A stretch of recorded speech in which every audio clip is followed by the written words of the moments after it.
राधे राधे भक्तजनों, आज आप सुनेंगे बुध प्रदोष व्रत कथा। प्राचीन काल में एक गरीब पुजारी हुआ करता था। उस पुजारी की मृत्यु के बाद उसकी विधवा पत्नी अपने भरण पोषण के लिए पुत्रा को साथ लेकर भीख मांगती हुई शाम तक घर वापस आती थी।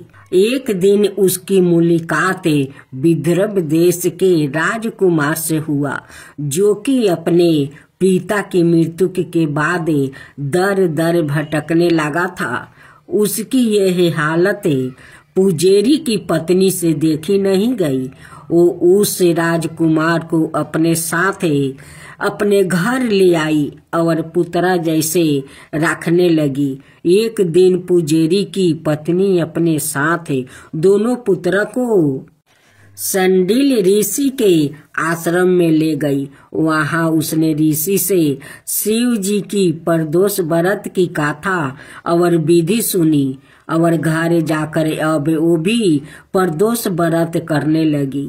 एक बार दोनों बालक के वन में घूम रहे थे। उनमें से पुजारी का बेटा तो घर लौट गया, परंतु राजकुमार वन में ही रह गया।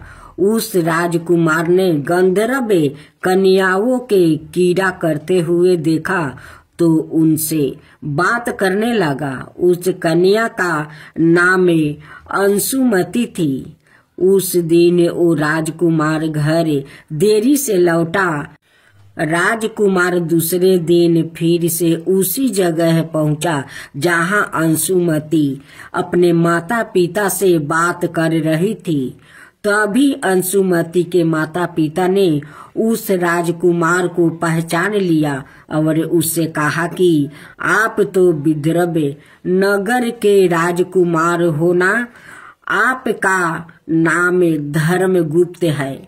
अंशुमति के माता पिता को वो राजकुमार पसंद आया और उन्होंने कहा कि शिव जी की कृपा से हम अपनी पुत्री का विवाह आपसे करना चाहते हैं।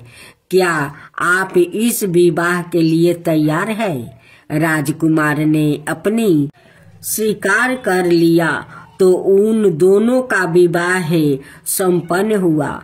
बाद में राजकुमार ने गंधर्व की विशाल सेना के साथ विदर्भ पर हमला किया और घमासान युद्ध कर विजय प्राप्ति किया और पत्नी के साथ राज्य करने लगा। वहां उस महल में वो पुजारी की पत्नी और पुत्रा को आदर के साथ ले आया और साथ रखने लगा। पुजारी की पत्नी और पुत्रा के सभी दुख वो दलिदारता दूर हो गई और वो सुख से अपना जीवन व्यतीत करने लगी। एक दिन अंशुमति ने राजकुमार से इन सभी बातों के पीछे का कारण और रहस्य पूछा। तब राजकुमार ने अंशुमति को अपने जीवन की पूरी बात बताई और साथ ही प्रदोष व्रत का महत्व और व्रत से प्राप्ति फल से भी अवगत कराया। उसी दिन से प्रदोष व्रत की प्रतिष्ठा महत्व बढ़ गया और मान्यता अनुसार लोग यह व्रत करने लगे। कई जगहों पर अपनी श्रद्धा के अनुसार स्त्री पुरुष दोनों ही यह व्रत करते हैं। इस व्रत को करने से मनुष्य के सभी कष्ट और पाप नष्ट होते हैं और मनुष्य को अभीष्ट की प्राप्ति होती है। कृष्णा राधे राधे। मेरे प्यारे भक्त जनों, आज आप सुनेंगे सोमवार व्रत कथा। दोस्तों, हमारा भारत देश प्राचीन परंपराओं से परिपूर्ण है। यहाँ पर तरह तरह के लोग निवास करते हैं, पर बात जब आस्था की आती है तो सभी अपने धर्म के अनुसार पूरे विधि विधान से अपने ईश्वर का पूजन करते हैं। आज हम आपके समक्ष लेकर आया है सोमवार की व्रत कथा के बारे में। आप इसे अंत तक कथा सुनिए। एक नगर में एक साहूकार ही ईमानदार व्यापारी रहा करता था। व्यापारी के पास बहुत सारा धन था। उसको किसी भी चीज की कमी नहीं थी। व्यापारी अपने कार्य को बहुत ईमानदारी से करता था और व्यापारी भगवान शिव का बहुत बड़ा भक्त था। व्यापारी को बस एक ही चीज की कमी थी। व्यापारी की कोई संतान नहीं थी, जिसके कारण वो बहुत दुखी रहा करता था और संतान प्राप्ति के लिए हर उपाय किया करता था। एक दिन व्यापारी को उसके मित्र ने बताया कि तुम सोमवार का व्रत रखना शुरू कर दो। हो सकता है भगवान शिव प्रसन्न होकर तुमको पुत्र प्राप्ति का वरदान दे दे। जिसके बाद से व्यापारी और उसकी पत्नी ने भगवान शिव की पूजा करना शुरू कर दिया और सोमवार का व्रत रखना शुरू कर दिया। व्यापारी पूरे सच्चे मन से भगवान शिव की पूजा किया करता था और अपने व्रत को पूर्ण किया करता था। वो रोज भगवान शिव के मंदिर जाता है, सच्चे मन से उनकी भक्ति करता है। भगवान शिव और माता पार्वती व्यापारी की भक्ति देखकर बहुत प्रसन्न हो गए। लेकिन माता पार्वती ने भगवान शिव से उस व्यापारी के मनोकामना को पूरी करने के लिए कहा। जिसके बाद भगवान शिव ने माता पार्वती से कहा कि जिसके भाग्य में जितना कर्म किया होते हैं उन कर्मों का फल सबको मिलता है और उन्हीं कर्मों के अनुसार सब निर्धारित होता है कि भाग्य में क्या है क्या नहीं। जिसके भाग्य में जो होता है उसको वही भोगना पड़ता है।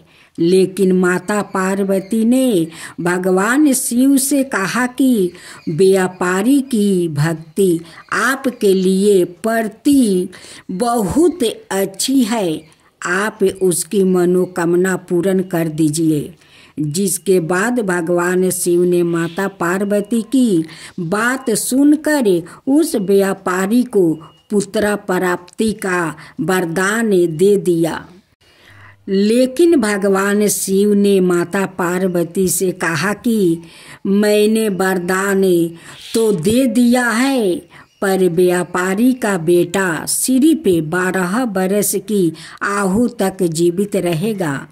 12 बरस के बाद उसका निर्धन हो जाएगा।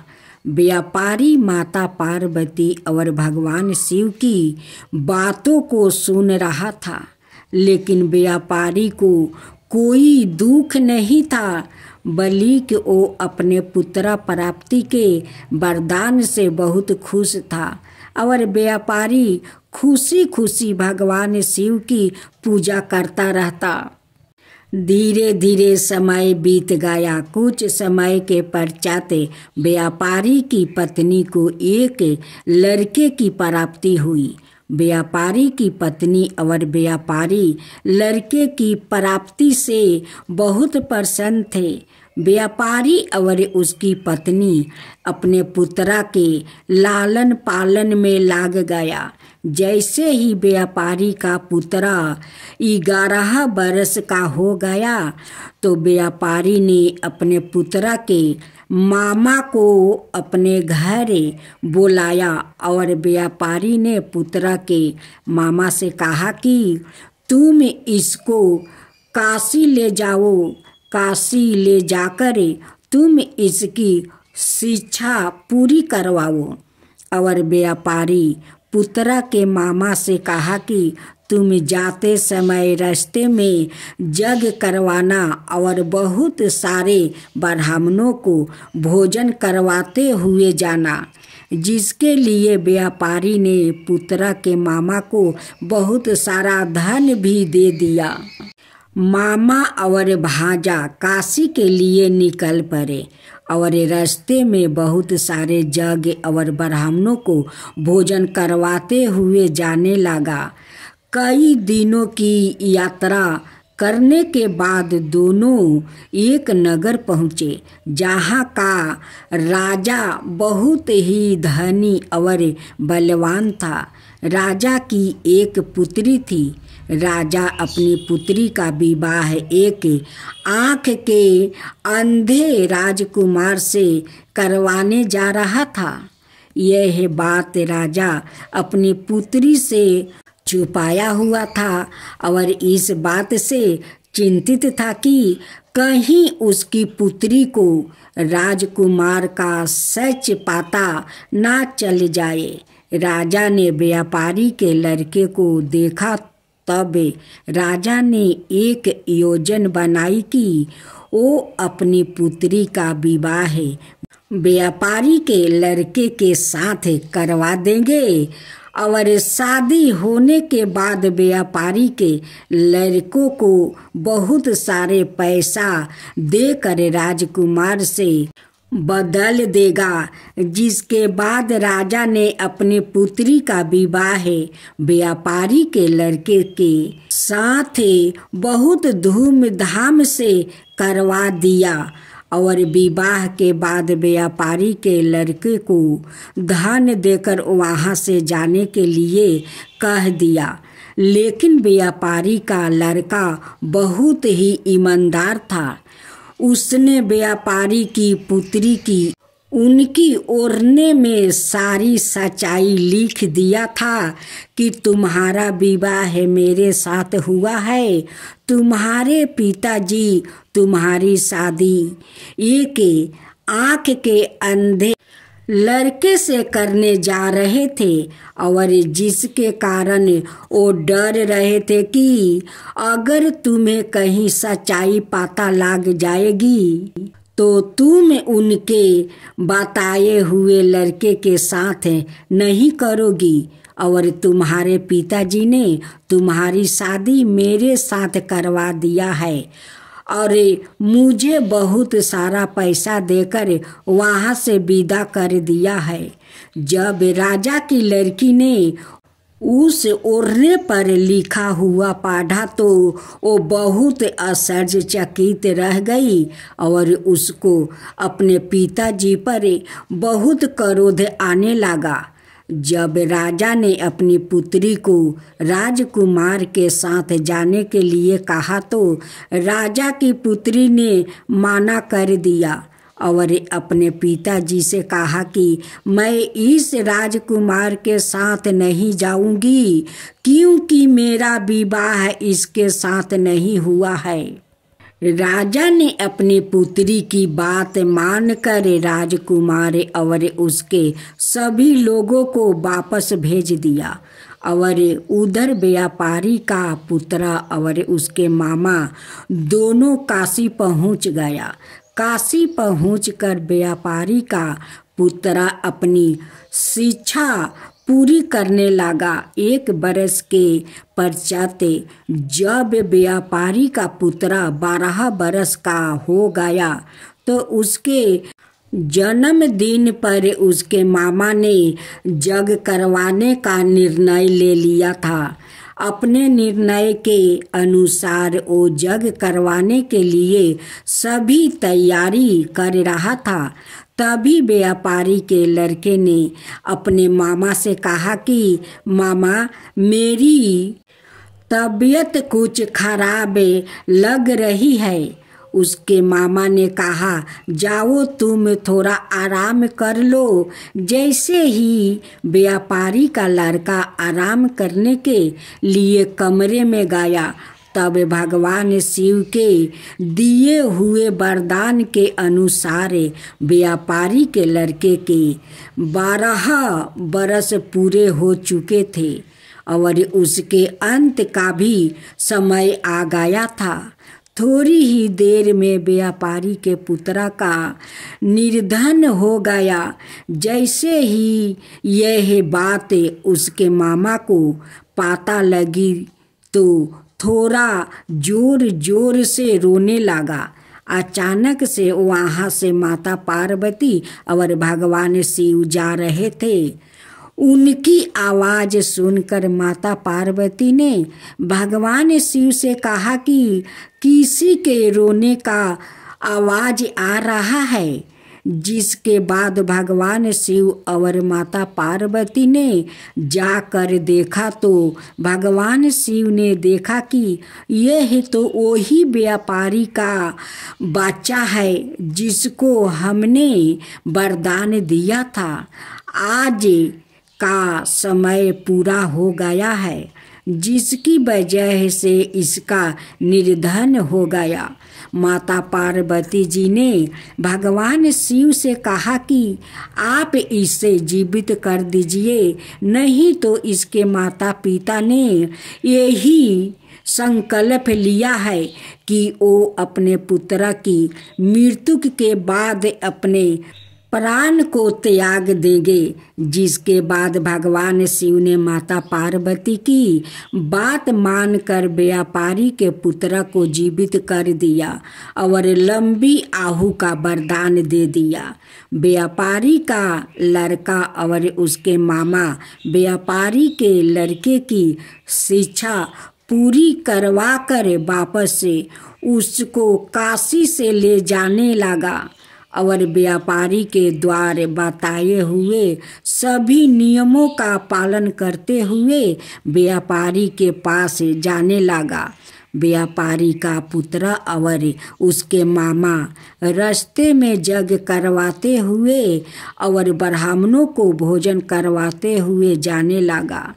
कुछ समय के पश्चात जब वो दोनों उसी नगर में पहुँचे जहाँ पर व्यापारी के लड़के का विवाह हुआ था, राजा ने तुरंत व्यापारी के लड़के को पहचान लिया और उसने अपनी पुत्री को व्यापारी के लड़के के साथ विदा कर दिया। और जिसके बाद व्यापारी का पुत्र अपनी पत्नी और उसके मामा अपने घर की ओर जाने लगा और उधर व्यापारी की पत्नी अपने बेटे का इंतजार कर रही थी। व्यापारी और उसकी पत्नी ने यह संकल्प लिया था कि अगर उसके बेटा का खबर आई कि वो मर चुका है तो वो भी अपना प्राण त्याग देंगे। लेकिन जब व्यापारी ने अपने पुत्र को जीवित देखा तो व्यापारी बहुत प्रसन्न हो गया और उसने अपने पुत्र को गले से लगा लिया। एक दिन जब व्यापारी रात में सो रहा था तब व्यापारी के सपने में भगवान शिव आया और भगवान शिव ने व्यापारी से कहा कि तुमने सोमवार का व्रत रखा था जिससे मैं बहुत प्रसन्न हूँ।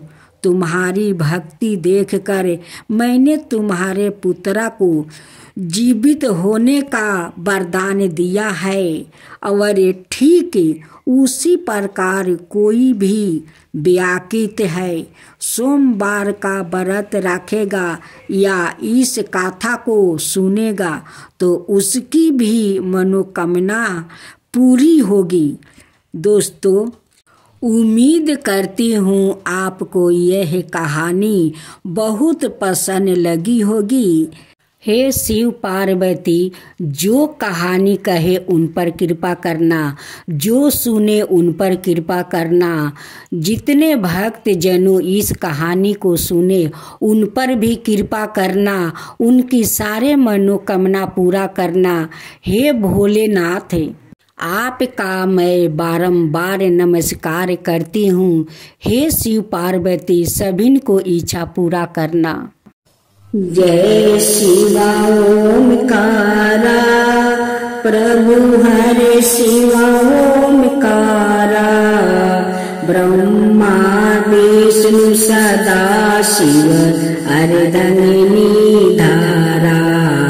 ओम जय शिवा ओमकारा, एकानन चतुरानन पंचानन राजे, शिव पंचानन राजे।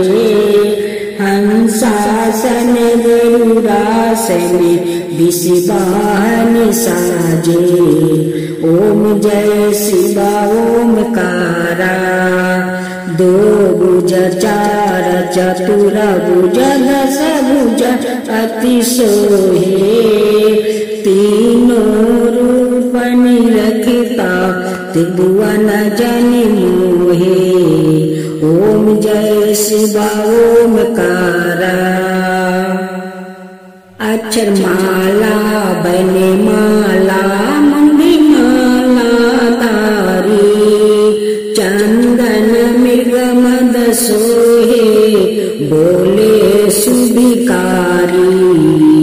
ओम जय शिवा ओमकारा, श्वेतांबर पीतांबर गंबर अंगे, सनकादिके बरे मादिके भूतादिके संगे।